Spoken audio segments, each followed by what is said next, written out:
നമസ്കാരം കൂട്ടുകാരെ, ഏവർക്കും PSC എഡ്യൂക്കേഷൻ ടിപ്സ് ആൻഡ് ട്രിക്സിലേക്ക് സ്വാഗതം. ഇന്ന് നമ്മൾ ക്ലാസ്സുകളെ കുറിച്ചുള്ളൊരു വീഡിയോ അല്ല ഞാൻ ചെയ്യാൻ പോകുന്നത്. ഇന്ന് നമുക്ക് എങ്ങനെ ഒരു എക്സാം നന്നായിട്ട് എഴുതാം, എങ്ങനെ എക്സാമിന് നമുക്ക് കോൺഫിഡൻസ് ഉണ്ടാക്കാം, എങ്ങനെയൊക്കെ പഠിച്ചാലാണ് ഒരു എക്സാംസിലേക്ക് എത്താനായിട്ട് നമുക്ക് കഴിയുക. ഡിഗ്രി ലെവൽ പരീക്ഷയും അതുമായിട്ട് ബന്ധപ്പെട്ട കാര്യങ്ങളുമാണ് ഇന്ന് നമ്മൾ അതിനെക്കുറിച്ചുള്ള വീഡിയോ ആണ് ചെയ്യുന്നത്. അപ്പോൾ എങ്ങനെയൊക്കെയാണ് ഡിഗ്രി ലെവൽ എക്സാംസിന് നമുക്ക് പ്രിപ്പയർ ചെയ്യേണ്ടത്? അപ്പം ഇതുവരെ പ്രിപ്പയർ ചെയ്ത് തുടങ്ങാത്തവർക്ക് വേണ്ടിയിട്ടും അല്ലെങ്കിൽ ഇപ്പോൾ പ്രിപ്പയർ ചെയ്ത് കൊണ്ടിരിക്കുന്നവർക്ക് വേണ്ടിയിട്ടും എനിക്കറിയാവുന്ന കുറച്ച് കാര്യങ്ങൾ ഞാൻ പറഞ്ഞുതരാം. അപ്പോൾ എന്നെ കുറച്ച് പേര് വിളിക്കുകയും മെസ്സേജ് അയക്കുകയൊക്കെ ചെയ്തിട്ട് പറഞ്ഞു, ചേച്ചി ഇങ്ങനെ ഒരു വീഡിയോ ചെയ്യാവോ എന്ന് ചോദിച്ചതിൻ്റെ പശ്ചാത്തലത്തിലാണ് ഈ വീഡിയോ ചെയ്യുന്നത്. അപ്പോൾ ആദ്യം ഞാൻ നിങ്ങളോടൊരു കാര്യം അതിനു മുമ്പ് പറയട്ടെ. ചിലപ്പോൾ നിങ്ങൾ ഈ പറഞ്ഞ 10th ലെവൽ എക്സാംസ് അല്ലെങ്കിൽ +2 ലെവൽ എക്സാംസ് ഒക്കെ കഴിഞ്ഞിട്ടിരിക്കുന്നവരായിരിക്കും. അപ്പോൾ പല യൂട്യൂബ് ചാനലുകളിലും അല്ലെങ്കിൽ ഈ പറഞ്ഞ പ്രസിദ്ധീകരണങ്ങളിലും ഒക്കെ കേട്ട് അതിൻ്റെ കട്ട് ഓഫ് ഒക്കെ കേട്ടിട്ട് ആകെ ഡെസ്പായിട്ടിരിക്കുന്ന ഒരു സാഹചര്യമായിരിക്കും. എന്തോ ആയിക്കോട്ടെ, അങ്ങനെയൊന്നും നിങ്ങൾ വിഷമിക്കേണ്ട കാര്യമില്ല. കഴിഞ്ഞത് കഴിഞ്ഞു, ഇനി ആ എക്സാമിനെ കുറിച്ച് ഓർത്തിട്ട് കാര്യമില്ല. അവിടെ നിന്ന് നമ്മൾ എന്തൊക്കെ തെറ്റാണ് വരുത്തിയത്, ആ തെറ്റിൽ കൂടി എങ്ങനെ, ആ തെറ്റുകളിൽ നിന്ന് എങ്ങനെ നമുക്ക് ശരിയിലേക്ക് പോകാം, ആ ഫോൾട്ട്സ് ഒക്കെ ഒഴിവാക്കിക്കൊണ്ട് എങ്ങനെ നല്ലതായിട്ട് എക്സാംസ് എഴുതാം എന്നാണ് നമ്മൾ ചിന്തിക്കേണ്ടത്. ഫ്രാൻസിസ് ബേക്കൻ്റെ ഒരു സേയിങ് ഉണ്ട്, reading makes a man perfect, conference is a ready man, writing an exact man. എഴുത്തിലൂടെയാണ് നമ്മളൊരു എക്സാക്റ്റ് മാനായിട്ട് മാറുന്നത്. വായന നമുക്ക് ശരിക്കും പറഞ്ഞൊരു പെർഫെക്റ്റ് ആക്കുകയുള്ളൂ. അത് കോൺഫറൻസ് അവതരിപ്പിക്കുമ്പോൾ നമ്മൾ കുറച്ചും കൂടി പെർഫെക്റ്റ് ആകുന്നു. എന്നാൽ എഴുതി കഴിഞ്ഞ് അത് കുറേ തവണ പ്രാക്ടീസ് ചെയ്ത് കഴിയുമ്പോഴാണ് നമ്മളൊരു എക്സാക്റ്റ് മാനായിട്ട് മാറുന്നത് എന്നാണ് അദ്ദേഹം പറയുന്നത്. അതുപോലെ തന്നെയാണ് എത്രത്തോളം എക്സാംസ് നിങ്ങൾ എഴുതുന്നോ അത്രത്തോളം നിങ്ങൾ എക്സ്പേർട്ടായി തീരുകയാണ് ചെയ്യുന്നത്. പഠിക്കുന്നത് മാത്രമല്ല, പഠിക്കുന്നതിനോടൊപ്പം തന്നെ കൂടുതൽ പരീക്ഷകൾ എഴുതി തീരാനായിട്ടും ചെയ്യാനായിട്ടും നമ്മൾ ശ്രദ്ധിക്കേണ്ടതാണ്. അപ്പോൾ ഈ പറഞ്ഞ 10th ലെവൽ എക്സാംസും +2 ലെവൽ എക്സാംസും നിങ്ങൾ എഴുതി അത്യാവശ്യം നല്ല മാർക്കുള്ളവരാണ് നിങ്ങളെങ്കിൽ നിങ്ങൾക്ക് നല്ല അത്യാവശ്യം കോൺഫിഡൻസ് ഉണ്ടാവും, നിങ്ങൾക്ക് ധൈര്യമായിട്ട് മുന്നോട്ട് പോകാം. എന്നാൽ ചിലപ്പോൾ കുറച്ച് മാർക്ക് കുറഞ്ഞവർ ഈ പറഞ്ഞ കട്ട് ഓഫ് ഒക്കെ കേട്ടിട്ട്, വലിയ കട്ട് ഓഫ് ഒക്കെ കേട്ടിട്ട് പേടിച്ചിരിക്കുന്നവരുണ്ടാവും. അപ്പോൾ അവരൊന്നും പേടിക്കേണ്ട ആവശ്യമില്ല. എൻ്റെ ഒരു കാഴ്ചപ്പാടിൽ ഇതുവരെ കുറച്ച് നാളത്തെ ഒരു എക്സ്പീരിയൻസിൽ ഞാൻ പറയുകയാണ്, സത്യത്തിൽ വളരെ വലിയൊരു കട്ട് ഓഫ് ഒന്നും വരാനായിട്ട് സാധ്യതയില്ല. വളരെ ചെറിയൊരു കട്ട് ഓഫ് ആയിരിക്കും തീർച്ചയായിട്ടും വരുന്നുണ്ടാവുക. അത് ഈ പറഞ്ഞ 40-നും 50-നും ഇടയ്ക്ക് നിൽക്കുന്ന ഒരു കട്ട് ഓഫ് ആയിരിക്കും. +2 ലെവലിന് അതിലും താഴെയായിരിക്കും. കാരണം ഫിസിക്കൽ ടെസ്റ്റും കൂടി നടത്തി അതിൽ ഫൈനൽ ലിസ്റ്റ് ഇടുന്ന ഒരു ലിസ്റ്റാണല്ലോ വരുന്നത്. അപ്പോൾ അതുകൊണ്ട് തന്നെ വാസ്റ്റായിട്ട് ആൾക്കാരെ പ്രിലിമിൻസിന് ഉൾപ്പെടുത്തിയേ കഴിയുകയുള്ളൂ. അതുപോലെ തന്നെ 10th ലെവൽ എക്സാം ആയാലും +2 ലെവൽ ആയാലും രണ്ടിൻ്റെയും പ്രിലിമിൻസ് എന്ന് പറഞ്ഞാൽ PSC ആദ്യമായിട്ട് നടത്തുകയാണ്. അപ്പോൾ അതുകൊണ്ട് തന്നെ അധികം കംപ്ലയിൻറ്റ്സ് വരാതിരിക്കാൻ വേണ്ടിയിട്ട് അവർ വാസ്റ്റായിട്ട് ആൾക്കാരെ ഇതിൽ ഉൾപ്പെടുത്തും. അതുപോലെ ഇതിൻ്റെ ആൾക്കാരെ ഒഴിവാക്കുന്നത് എപ്പോഴായിരിക്കും എന്ന് ചോദിച്ചാൽ മെയിൻ എക്സാം വരുമ്പോഴായിരിക്കും. മെയിൻ എക്സാമിൻ്റെ സമയത്തായിരിക്കും ആൾക്കാരെ മാക്സിമം ഒഴിവാക്കുന്നത്. ഇപ്പോൾ എന്തായാലും ഒരുമാതിരി പഠിച്ചിട്ടുള്ളവരൊക്കെ, അത്യാവശ്യം സ്കോർ ചെയ്തിട്ടുള്ളവരൊക്കെ തന്നെ ഈ ലിസ്റ്റിൽ ഉൾപ്പെടും. ഇനി അഥവാ നിങ്ങൾ ഉൾപ്പെടാത്തവരാണെങ്കിൽ ഇനി അതിനെക്കുറിച്ച് ഓർത്ത് വിഷമിച്ചിട്ട് കാര്യമില്ല. കാരണം എന്ന് പറഞ്ഞാൽ കഴിഞ്ഞു, നമുക്കറിയാം, പാസ്റ്റ് ഈസ് പാസ്റ്റ് അല്ലേ, കഴിഞ്ഞത് കഴിഞ്ഞു. ഇനി നമുക്ക് അടുത്ത സ്റ്റെപ്പ്, അടുത്ത എക്സാമിന് വേണ്ടി പഠിക്കുക. വീണ്ടും അതേക്കുറിച്ച് ഓർത്ത് ഡെസ്പായി അതിനെക്കുറിച്ച് ചിന്തിച്ച് ഉള്ള വീഡിയോസൊക്കെ കണ്ട് ആകെ വിഷമിച്ചിരിക്കേണ്ട ഓരോ കാര്യമില്ല. ഇനി അടുത്ത എക്സാം എന്ന് പറയുന്നത് നമുക്കറിയാം ഡിഗ്രി ലെവൽ എക്സാമാണ്, May 22 വരുന്നു. അതുപോലെ തന്നെ ഈ പറഞ്ഞ മെയിൻ എക്സാമുകൾ അത് കഴിയുമ്പോൾ ഓരോരോ എക്സാംസ് ആയിട്ട് ഇങ്ങനെ വന്നുകൊണ്ടേയിരിക്കും. അപ്പോൾ നിങ്ങൾ അതിനെക്കുറിച്ച്, കഴിഞ്ഞതിനെക്കുറിച്ച് ഓർത്ത് ഇനി ഒരു വറീഡ് ആകേണ്ട ആവശ്യമേ ഇല്ല. പുതിയ എക്സാംസിന് വേണ്ടിയിട്ട് എങ്ങനെ പഠിക്കാം എന്നുള്ള കാര്യം ചിന്തിക്കുക. അതുപോലെ തന്നെ നമുക്കറിയാം PSC May 7 വരെയുള്ള എല്ലാ പരീക്ഷകളും മാറ്റി വെച്ചിരിക്കുകയാണ്, അതായത് രോഗം ഇങ്ങനെ കൂടിപ്പോകുന്ന സാഹചര്യത്തിൽ. അപ്പോൾ അതുകൊണ്ട് തന്നെ നമുക്ക് ഉറപ്പിക്കാം എന്തായാലും May 22 എക്സാം നടക്കാനുള്ള സാധ്യത വളരെ കുറവാണ്. എങ്കിലും നമ്മൾ എന്ത് ചെയ്യുക, പഠിക്കുന്നവർ എപ്പോഴും നമ്മളൊരു എയിം വയ്ക്കുക. May 22 തന്നെയാണ് നമ്മുടെ എക്സാം എന്ന് എയിം ചെയ്തുകൊണ്ട് നമുക്ക് പഠിക്കാനായിട്ട് ശ്രമിക്കുക. എങ്കിൽ മാത്രമേ നമുക്ക് മാക്സിമം കാര്യങ്ങൾ കവർ ചെയ്യാനായിട്ട് പറ്റുള്ളൂ. അപ്പോൾ അതുകൊണ്ട് തന്നെ നമുക്ക് May 22 എയിം വെച്ചുകൊണ്ട് പഠിക്കാം. പഠിക്കുന്ന സമയത്ത് മറ്റുള്ള ടെൻഷൻസ് ഒന്നും നിങ്ങളെ അലട്ടാനായിട്ട് പാടില്ല. ആ ടെൻഷൻസ് ഒക്കെ മാറ്റി വെച്ചേക്കുക. നിങ്ങളുടെ എല്ലാ ടെൻഷൻസിലുള്ള പരിഹാരം എന്ന് പറയുന്നത് ഒരു ജോലിയാണ്, ഒരു ഗവൺമെൻറ് ജോബാണ്. അപ്പോൾ ആ ഒരു സ്വപ്നം നിങ്ങൾ എപ്പോഴും സേഫ് ആക്കുന്ന ഒരു ജോലിയാണ് ഗവൺമെൻറ് ജോബ് എന്ന് പറയുന്നത്. അപ്പോൾ അതിലേക്കുള്ള ദൂരം കുറച്ചേറെ ആണെങ്കിൽ പോലും അത് നമുക്ക് ഈസി ആയിട്ട് ചെയ്യാൻ കഴിയുന്ന ഒരു കാര്യമാണ്. അപ്പോൾ ഇച്ചിരി മനസ്സ് വെച്ചാൽ മതി. അത്യാവശ്യമാണ്, ജോലി അത്യാവശ്യമാകുന്നു എന്നൊരു സിറ്റുവേഷൻ വരുമ്പോഴാണ് നമ്മൾ പഠിക്കാനായിട്ട് തുടങ്ങുന്നത്. അപ്പോൾ പല ടെൻഷൻസും ഉണ്ടെങ്കിൽ അതൊക്കെ മാറ്റി വെച്ചിട്ട് പഠിക്കാൻ വേണ്ടിയിട്ട് കുറച്ച് സമയം കണ്ടെത്തി നോക്കൂ. ഉറപ്പായിട്ട് നിങ്ങൾക്ക് ഈ ലിസ്റ്റുകളിലൊക്കെ ഇടം നേടാനായിട്ട് സാധിക്കും. അപ്പോൾ ഞാൻ ഇന്ന് എന്തായാലും ഡിഗ്രി ലെവൽ എക്സാംസിൻ്റെ ആ സിലബസ് ഒന്ന് വേഗം പറയാം. അപ്പോൾ എങ്ങനെയൊക്കെ എൻ്റെ അനുഭവത്തിൽ ഞാൻ പഠിച്ച അനുഭവത്തിൽ ഞാൻ നിങ്ങളോട് പറയുകയാണ്. ഏതൊക്കെ കാര്യങ്ങൾ പഠിച്ചാലും നമുക്ക് പെട്ടെന്ന് സ്കോർ ചെയ്യാൻ കഴിയും. ഏറ്റവും കൂടുതൽ മാർക്ക് വാങ്ങിക്കുന്ന ഏരിയാസ് ആയിരിക്കണം കൂടുതൽ ഇമ്പോർട്ടൻസ് കൊടുത്ത് നമ്മൾ ശ്രദ്ധിച്ച് പഠിക്കേണ്ടത്. അപ്പോൾ നമ്മുടെ സിലബസ് നോക്കുമ്പോൾ നമുക്കറിയാം അതിൽ തന്നിരിക്കുന്നത് ആദ്യം കേരളം, ഇന്ത്യ, അങ്ങനെയാണ് കേരള ഹിസ്റ്ററി അല്ലെങ്കിൽ കേരള ജോഗ്രഫി അങ്ങനെയൊക്കെയാണ് തന്നിരിക്കുന്നത്. പക്ഷേ ഈ പറഞ്ഞ പോലെ കേരള ഹിസ്റ്ററിയോ കേരള ജോഗ്രഫി അല്ലെങ്കിൽ ഇന്ത്യൻ ഹിസ്റ്ററി, ഇന്ത്യൻ ജോഗ്രഫി ആ ഭാഗമല്ല. ഞാൻ താഴേന്ന് മുകളിലേക്ക് നമ്മുടെ സിലബസിൻ്റെ റിവൈസ് ചെയ്ത് പോകാൻ താഴേന്ന് മുകളിലേക്ക് പോവാണ് ഞാൻ. അതായത് ലാസ്റ്റ് കൊടുത്തിരിക്കുന്ന നമ്മുടെ സിലബസിൻ്റെ ലാസ്റ്റ് കൊടുത്തിരിക്കുന്ന ടോപ്പിക് എന്ന് പറയുന്നത് മലയാളമാണ്. 10 മാർക്കിന് മലയാളം ഉറപ്പായിട്ടും എല്ലാ പരീക്ഷയ്ക്കും ചോദിക്കുന്ന ഒരു ഭാഗമാണ്. കുറേ പേര് ആ ഭാഗത്ത് നല്ല കോൺഫിഡൻ്റ് ആയിരിക്കും. എങ്കിൽ പോലും ഉറപ്പായിട്ടും എല്ലാ ദിവസവും അതിൻ്റെ ചില പ്രധാനപ്പെട്ട മേഖലകളൊക്കെ ഒന്ന് പഠിച്ചു വെക്കുന്നത് നല്ലതായിരിക്കും. അറിയാമെങ്കിൽ പോലും അതിന് വേണ്ടിയിട്ട് കുറച്ച് സമയം, നിങ്ങൾക്ക് കൂടുതൽ അറിയാവുന്ന വ്യക്തിയാണെങ്കിൽ കുറച്ച് സമയം മതി. അപ്പോൾ ആദ്യം നമ്മുടെ സ്ട്രെങ്ത്തും വീക്ക്നെസ്സും എന്താണെന്ന് മനസ്സിലാക്കണം. ചിലപ്പോൾ നമുക്ക് ചില വിഷയങ്ങൾ നന്നായിട്ട് അറിയായിരിക്കും, ചില വിഷയങ്ങൾ അറിയാൻ പാടില്ലാത്തതുണ്ടാവും. അപ്പോൾ അറിയാൻ പാടില്ലാത്ത വിഷയങ്ങൾക്ക് വേണ്ടി കൂടുതൽ സമയം കണ്ടെത്തുക, കൂടുതൽ ക്വസ്റ്റ്യൻ പേപ്പേഴ്സ് വർക്കൗട്ട് ചെയ്യുക. ഹാർഡ് വർക്ക് വേണം. അതുപോലെ തന്നെ ഹാർഡ് വർക്കിനേക്കാൾ പ്രധാനം എന്ന് പറഞ്ഞാൽ സ്മാർട്ട് വർക്കാണ്. കൂടുതൽ മാർക്ക്, കുറച്ച് സമയം കൊണ്ട് കൂടുതൽ മാർക്ക് എങ്ങനെ നേടാം, ആ കാര്യമാണ് നമ്മൾ ചിന്തിക്കേണ്ടത്. അപ്പോൾ ഈ പറഞ്ഞ മലയാളം എന്ന് പറയുന്നത് 10 മാർക്കിന് ഉറപ്പായിട്ടും എല്ലാ പരീക്ഷയ്ക്കും വരുന്നതാണ്. എന്നാൽ ചെറിയൊരു അശ്രദ്ധ കൊണ്ട് നമുക്ക് തെറ്റും പറ്റും. അപ്പോൾ ഉറപ്പായിട്ടും 10 മാർക്ക് ആ ടോപ്പിക്ക്, 10 മാർക്കിന് 13ഓളം ടോപ്പിക്കുകളാണ് കൊടുത്തിട്ടുള്ളത്. ആ 13ഓളം ടോപ്പിക്കുകൾ നിങ്ങൾ കവർ ചെയ്യാനായിട്ട് ശ്രമിക്കണം. സമയമുണ്ട്, നമുക്ക് ഈ പറഞ്ഞ കുറച്ച് സമയം കൊണ്ട് തന്നെ നമുക്കതൊക്കെ ക്ലിയർ ചെയ്യാൻ പറ്റും. ഞാൻ അതിന് വേണ്ടിയിട്ടുള്ള ക്ലാസ്സുകൾ എടുക്കുന്നുണ്ട്. ഒരു ക്ലാസ് കഴിഞ്ഞു, ഇനി ബാക്കിയുള്ള ക്ലാസ്സുകൾ കവർ ചെയ്യുന്നതായിരിക്കും. അതുപോലെ തന്നെ ഇംഗ്ലീഷ് നെക്സ്റ്റ് എന്ന് പറയുന്നത് ഇംഗ്ലീഷാണ്. 20 മാർക്കോളം ഇംഗ്ലീഷിൻ്റെ ഭാഗത്തുനിന്ന് ചോദ്യങ്ങൾ വരാറുണ്ട്, നമുക്കറിയാം അല്ലേ. അപ്പോൾ ഈ 20 മാർക്കിൽ ഗ്രാമർ സെക്ഷനും ഉണ്ട്, ഈ വൊക്കാബുലറി സെക്ഷനും ഉണ്ട്. അപ്പോൾ ശ്രദ്ധിക്കേണ്ട ഒരു കാര്യം എന്ന് പറഞ്ഞാൽ ഗ്രാമർ സെക്ഷന് കൂടുതൽ ഇമ്പോർട്ടൻസ് കൊടുക്കുക. വൊക്കാബുലറി സെക്ഷൻ നമുക്കറിയാം ആൻ്റണിയും സിനണും ഒക്കെ നമ്മളിപ്പോൾ ഒരു 500 എണ്ണം പഠിച്ചു വെച്ച് കഴിഞ്ഞാലും ചിലപ്പോൾ അത് ചോദിക്കണമെന്ന് നിർബന്ധമില്ല. അപ്പോൾ ആ സെക്ഷൻ ആൻ്റണിയും സിനണയും അല്ലെങ്കിൽ 1 വേർഡ് സബ്സ്റ്റിറ്റ്യൂഷൻ ഇതൊക്കെ പഠിക്കുമ്പോൾ, വൊക്കാബുലറി സെക്ഷൻ മിക്കവാറും ഉള്ളതൊക്കെ പഠിക്കുമ്പോൾ ശ്രദ്ധിക്കേണ്ട ഒരു കാര്യം സെലക്റ്റീവായിട്ട് പഠിക്കുക എന്ന് പറഞ്ഞാൽ പ്രീവിയസ് ആയിട്ട് ചോദിച്ചിട്ടുള്ളതും അല്ലെങ്കിൽ നമുക്ക് ചിലത് കാണുമ്പോൾ അറിയാലോ ഇത് ചോദിക്കുമായിരിക്കും എന്നൊക്കെ തോന്നുന്നതായിട്ടുള്ള സെലക്റ്റീവായിട്ട് ഏറ്റവും ഇമ്പോർട്ടൻ്റ് ആയിട്ടുള്ള കാര്യങ്ങൾ മാത്രം പഠിക്കാൻ ശ്രമിക്കുക. കൂടുതൽ സമയം അതിനുവേണ്ടി സ്പെൻഡ് ചെയ്യാതിരിക്കുന്നതായിരിക്കും നല്ലത്. സെലക്റ്റീവായിട്ട് മാത്രം ഈ പറഞ്ഞ 1 വേർഡ് സബ്സ്റ്റിറ്റ്യൂഷൻ, അവിടെ ഏറ്റവും കൂടുതൽ മാർക്ക് സ്കോർ ചെയ്യാൻ പറ്റുന്ന കുറച്ച് പഠിച്ചാൽ മതി എന്നുള്ള ഭാഗം എന്ന് പറഞ്ഞാൽ ഫോറിൻ വേർഡ്സ് ആണ്. ഏറ്റവും പ്രധാനപ്പെട്ട പ്രീവിയസ് ആയിട്ടുള്ള ഫോറിൻ വേർഡ്സ് അതൊക്കെ തന്നെയാണ് വീണ്ടും റിപ്പീറ്റ് ചെയ്ത് ചോദിക്കുന്നുണ്ടാവുക. അതുപോലെ തന്നെ 1 വേർഡ് സബ്സ്റ്റിറ്റ്യൂഷന്. അപ്പോൾ അങ്ങനെയൊക്കെ ഉള്ള കാര്യങ്ങൾ ഒന്ന് പഠിച്ചു വെച്ചാൽ അതൊക്കെ പഠിച്ചു വെക്കുക. ഫ്രേസൽ വെർബ്സ്, ഏറ്റവും പ്രധാനപ്പെട്ട ചില phrasal verbs, 1 word substitution, foreign words, young ones, കുഞ്ഞുങ്ങൾ, ആനിമൽസിൻ്റെ യങ് വൺസ്, അവരുടെ ഷെൽട്ടർ, ഇങ്ങനെയൊക്കെയുള്ള കാര്യങ്ങളൊന്ന് പഠിച്ചു വെക്കുന്നത് നല്ലതായിരിക്കും വൊക്കാബുലറി സെക്ഷന്. പക്ഷേ അതിനേക്കാൾ പ്രാധാന്യം കൊടുക്കേണ്ടത്, വൊക്കാബുലറിയേക്കാൾ കൂടുതൽ പ്രാധാന്യം കൊടുക്കേണ്ടത് ഗ്രാമർ സെക്ഷനാണ്. അവിടെ active voice, passive voice, reported speech, അതുപോലെ തന്നെ പിന്നീട് കോൺകോഡ്, ടെൻസസ്, ക്വസ്റ്റ്യൻ ടാഗ്, അപ്പോൾ അങ്ങനെയുള്ള കാര്യങ്ങളൊക്കെ കൃത്യമായിട്ട് പഠിച്ചു വെച്ച് കഴിഞ്ഞാൽ ഉറപ്പായിട്ടും ആ ഭാഗം ചോദിച്ചിരിക്കും. അത്രയും മാർക്ക് നിങ്ങൾക്ക് അതിൻ്റെ റൂൾസൊക്കെ നമ്മൾ ഓരോ ക്ലാസ് എടുത്ത് തുടങ്ങിയിട്ടുണ്ട്, ഇപ്പോൾ ടെൻസൊക്കെ എടുത്ത് തുടങ്ങിയിട്ടുണ്ട്. അപ്പോൾ അതുപോലെ ഓരോ ക്ലാസ്സുകളായിട്ട് നിങ്ങളതൊന്ന് കൈകാര്യം ചെയ്താൽ നല്ലതായിരിക്കും. അപ്പോൾ അങ്ങനെ ആ 20 മാർക്ക് നമുക്ക് 20 മാർക്കിൽ 20 മാർക്ക് നമുക്ക് നേടാൻ സാധിച്ചില്ലെങ്കിൽ 20 മാർക്ക് നേടാം. പക്ഷെ നമ്മൾ ഇച്ചിരി ഒന്ന് വർക്ക് ചെയ്യുകയാണെങ്കിൽ 20 മാർക്ക് നമുക്ക് ഉറപ്പായിട്ട് നേടാനായിട്ട് സാധിക്കും.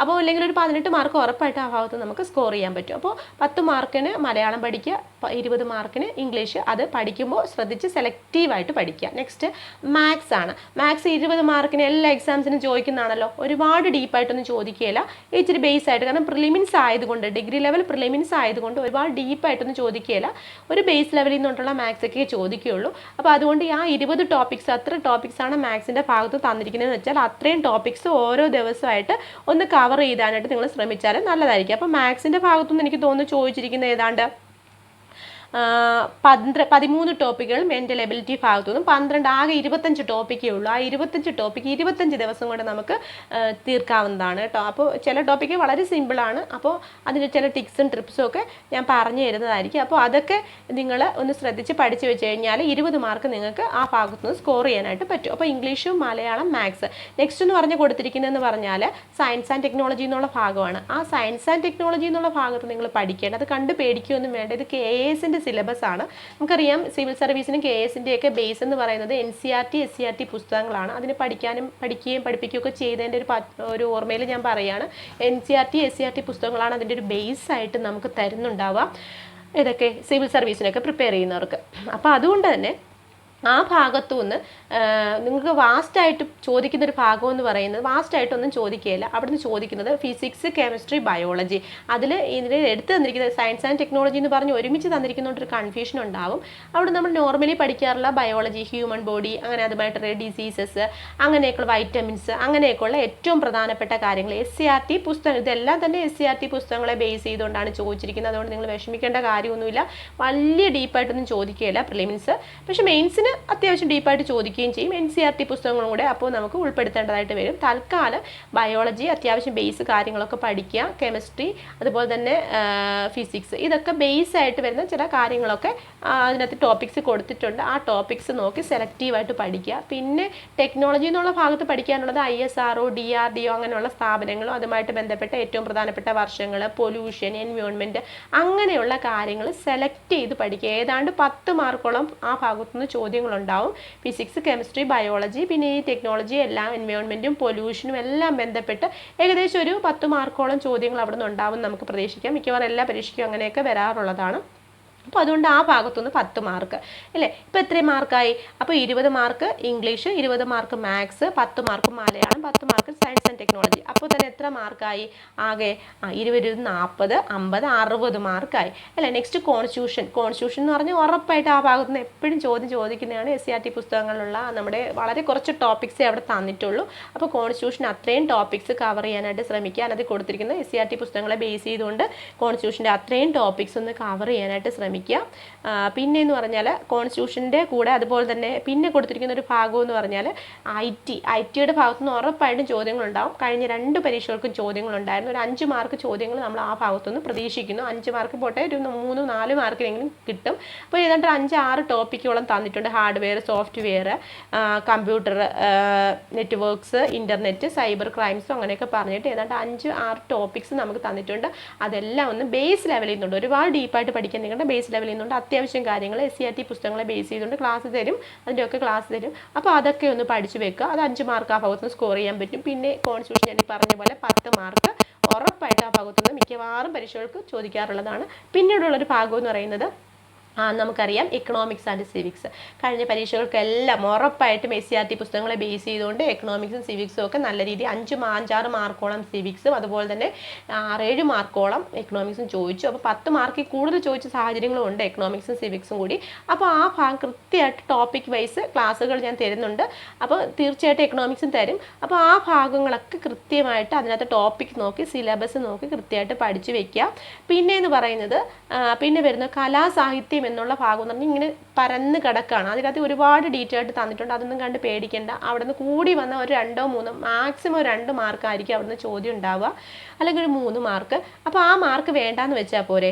100 മാർക്കിൻ്റെ ചോദ്യങ്ങളുണ്ടാവും. 100 മാർക്ക് നമുക്ക് വേണ്ടല്ലോ. ഇതൊരു ക്വാളിഫയിങ് എക്സാം മാത്രമല്ലേ. അപ്പം നമുക്ക് ഏറ്റവും ഒരുപാട് വിശാലമെന്ന് കിടക്കുന്ന ആ ഏരിയാസ് എന്നാൽ ക്വസ്റ്റ്യൻസ് ചോദിക്കാൻ സാധ്യത കുറവുള്ള ഏരിയാസ് 2-3 ഏറ്റവും പ്രധാനപ്പെട്ട കാര്യങ്ങൾ മാത്രം, പ്രധാനപ്പെട്ട അവാർഡുകൾ, സ്പോർട്സ് മേഖലയിലെ പ്രധാനപ്പെട്ട അവാർഡുകൾ അല്ലെങ്കിൽ ട്രോഫികൾ, അപ്പോൾ അങ്ങനെയൊക്കെയുള്ള കാര്യങ്ങളിൽ റീസെൻ്റായിട്ട് നടന്നിട്ടുള്ള കറണ്ടായിട്ട് നടന്നിട്ടുള്ള പ്രധാനപ്പെട്ട കാര്യങ്ങൾ അതൊക്കെ ഒന്ന് പഠിച്ചു വെച്ചാൽ നല്ലതായിരിക്കും. അല്ലാതെ ഒരുപാട് ഡീപ്പായിട്ട് അവിടെ പഠിക്കാൻ നിൽക്കേണ്ട.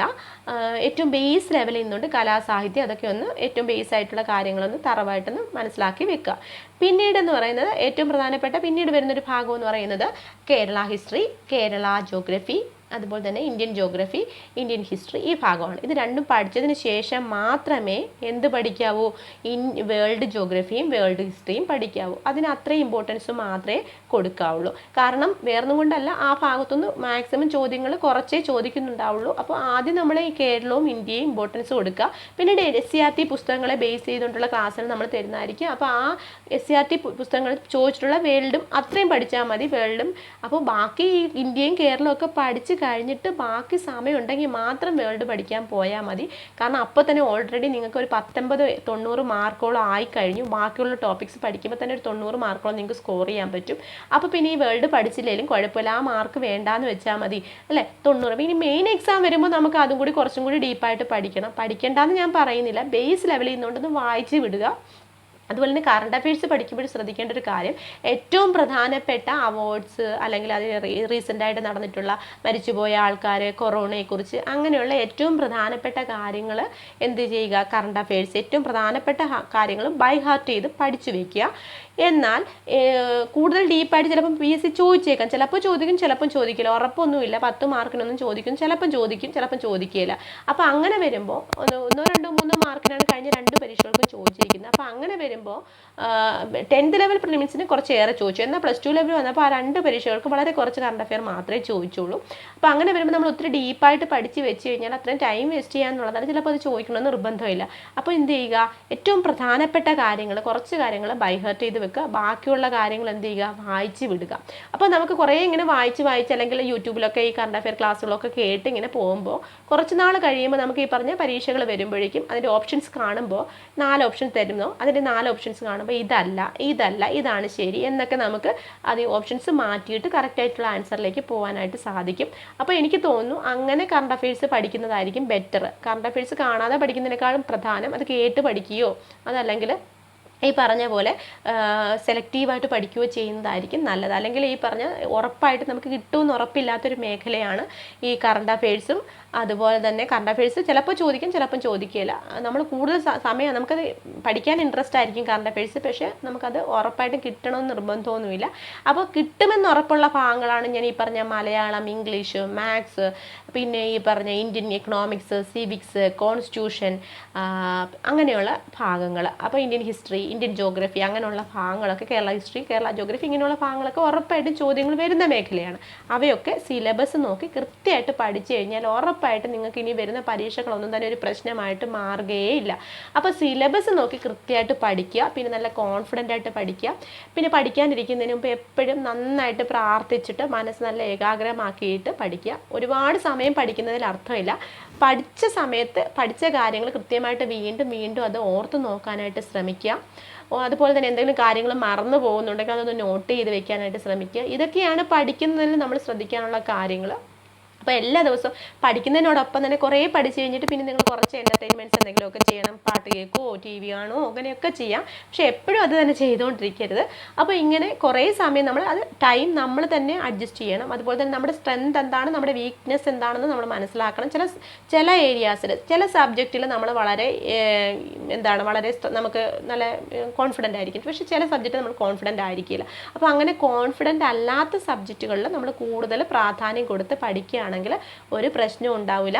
മറ്റു പ്രശ്നങ്ങളും രോഗങ്ങളും അതൊക്കെ പെട്ടെന്ന് മാറും. പരീക്ഷകൾ വേഗം വരും. നമ്മൾ May 22 മുന്നിൽ കണ്ടുകൊണ്ട് തന്നെ പഠിക്കുക. ഡിഗ്രി ലെവൽ പ്രിലിമിനറിന് വേണ്ടി പഠിക്കുക. അത് കഴിയുമ്പോൾ തൊട്ടുള്ള പരീക്ഷകളും വരും. May 22 തന്നെ നടക്കുമെന്ന് ഞാൻ പറയുന്നില്ല, നടക്കാൻ സാധ്യത വളരെ കുറവാണ്. അപ്പോൾ നമുക്ക് അങ്ങനെ ഒരു എയിം വെച്ച് പഠിച്ചു കഴിഞ്ഞാൽ പിന്നീട് ഏതെങ്കിലും ഏരിയ വിട്ടുപോയിട്ടുണ്ടെങ്കിൽ നമുക്ക് പിന്നീട് അത് കവർ ചെയ്തെടുക്കാമല്ലോ. അപ്പോൾ തൽക്കാലം May 22 മനസ്സിൽ മുന്നിൽ കണ്ടുകൊണ്ട് പഠിക്കുക, കോൺഫിഡൻ്റ് ആയിട്ട് പഠിച്ചുകൊണ്ടിരിക്കുക. ഒരു പ്രശ്നവും ഇല്ല, നിങ്ങൾക്ക് നല്ലൊരു വിജയം തന്നെ കൈവരിക്കാനായിട്ട് സാധിക്കും. വളരെ പോസിറ്റീവായിട്ട് ചിന്തിക്കുക. Okay, thank you.